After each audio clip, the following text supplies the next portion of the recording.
Freehold. Leasehold is better lah. Freehold. Freehold is definitely the way to go. Freehold is better, and you can pass it to your kids or your next generation. If my budget okay, then I will go for the freehold. 其实99年已经是可以了。 I feel freehold. Hi everyone, I'm Eugene. And I'm Kelvin. Welcome to a brand new series of KTalks, where we'll be sharing more analysis to help you in your real estate journey. So today we are going to share some facts and also debunk some myths over the topic of freehold versus leasehold. So this is going to be a really interesting topic for property investors out there.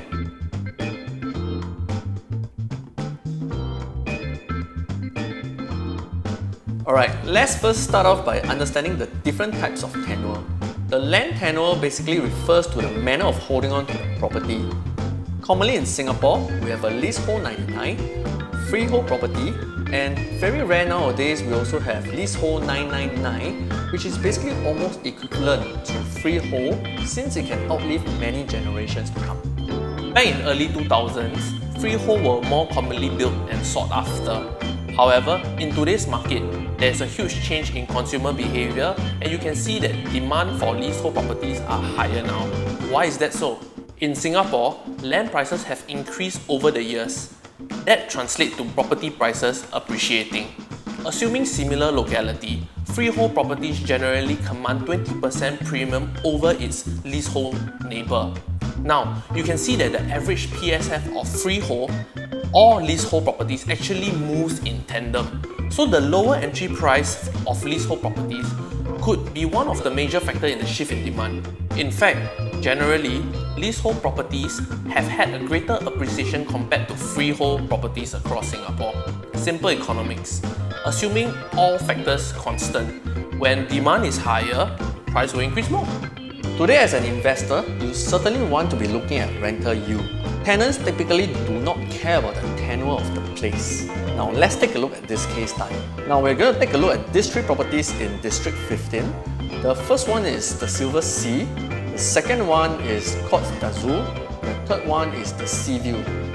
Both Silver Sea and Courts d'Azur are leasehold 99 property, and the Sea View is actually a freehold property.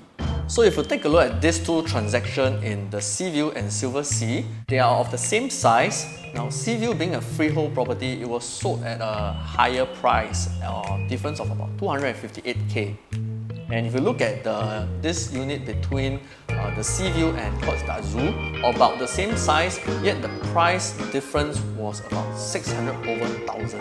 However, when it comes to the rental price, the tenants are not going to be paying you a higher rental just because you are a freehold property. If you take a look at these few transactions, right, you can see that the two leasehold properties could fetch a similar, if not higher price compared to Sea View for a similar size unit. So your rental yield is basically calculated by taking your monthly rent multiplied by 12, divide by the purchase price times 100%. So assuming that if you receive the same rental price, right, this will mean that the lower your purchase price, the higher your rental yield. So the potential higher rental yield might be another contributing factor as to why there's a stronger demand for people buying into leasehold 99 properties in Singapore for recent years. Especially since Singapore is well known to be an ideal country for property investments. Anyway, Eugene, you know what's interesting? People generally feel that freehold is good, but they seem to be confused about what freehold brings about. Actually, the government can even take back a freehold property as well.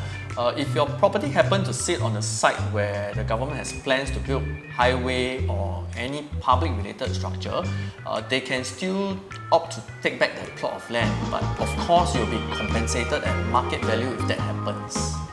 So anyway, Kelvin, based on today's sharing, it seems like we're trying to tell the viewers that leasehold seems to be a better buy in today's market.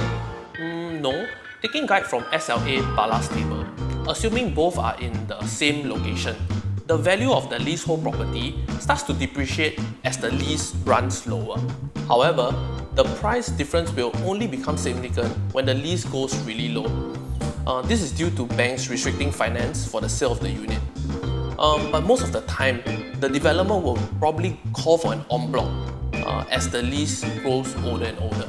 So to sum it all up, I'm not here to answer which is better. I think ultimately it really depends on what's the objective of your purchase. The tenure is certainly a factor to be considered, but what's more important are the fundamentals behind this property, such as the location, what's the entry price, and are there any potential developments in the area which usually translate to potential capital appreciation. I can't put my finger as to which type of property is better. It depends also on the horizon of your purchase. How long do you intend to hold the property for?